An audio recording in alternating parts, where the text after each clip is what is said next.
morning. I'm Marla Ellerman, and we're here at the Mobile Payment Conference. And today we're going to have the pleasure of interviewing Bob Carr, President and CEO of Heartland Payment Systems. And I've got some questions here that I'd like to ask. What are some of the benefits of having an open or general purpose platform when building a mobile payment app? Well, that's a great question. I think they're significant. And I think this is the direction we're going, whether we really realize it or not. And I want to use the Taco Bell mobile app as an example. There needs to be a single source of truth that's accurate. When you're ordering something through a Taco Bell app, the point of sale has to know how to calculate the sales tax. It has to know whether there's inventory to process the order. It has to know whether the kitchen is so busy it can't fulfill your order. And that data comes from different sources. And when you're using a wallet, the ultimate wallet, the wallet has got to be able to access data from different points in sale. Is there a coupon available at this store, for example, at this time?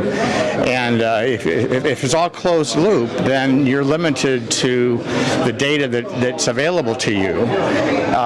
Whereas if you open it up with APIs to other sources of data, you can give a much more robust application. And I think for that reason, it's really important for us to have an open platforms rather than these closed systems.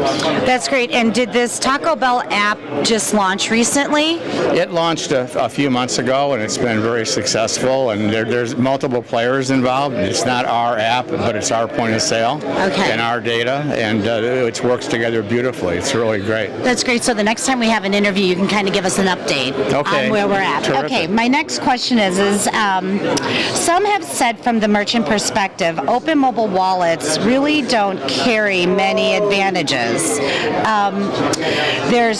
They threaten loyalty programs and are negative, and they're not beneficial to closed loop systems. Can you give us a comment on that? Well, I think that to the extent that they're closed loop, like I'll use Currency as an example. That application, which hasn't launched yet, each store wants to have their own, loyalty program independent of the others, and that's fine as long as the consumer is able to get to the rewards that they're looking for, or to get whatever benefits the particular store wants to give them.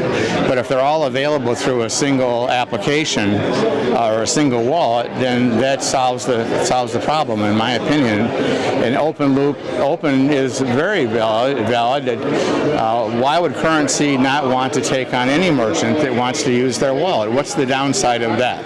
Okay, great.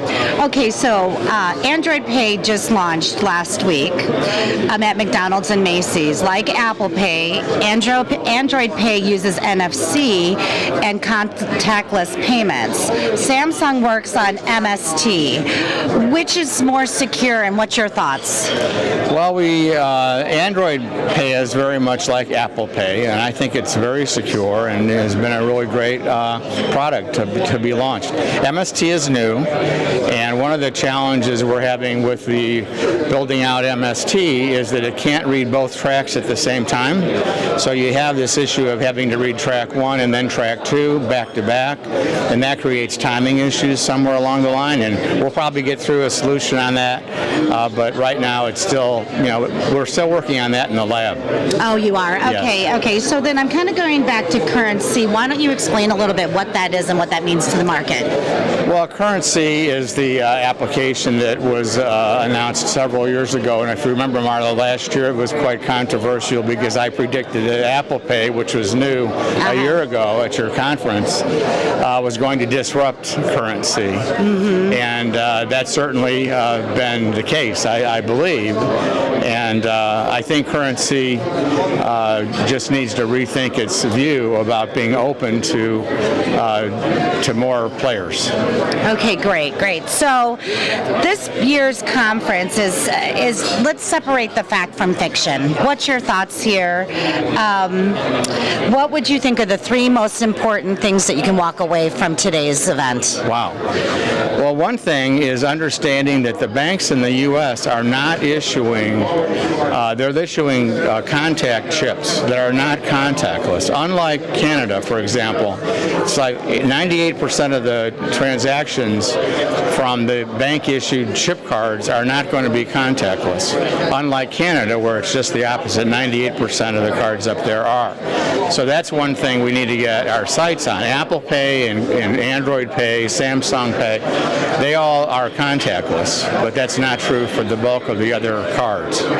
So I think that's a big factor. And again, I think building out closed-loop solutions is a dangerous way to go. Starbucks did it, and God bless them, and it's been very successful for them. Not too many merchants have the capacity and the client base that Starbucks does, and I think we need to work together.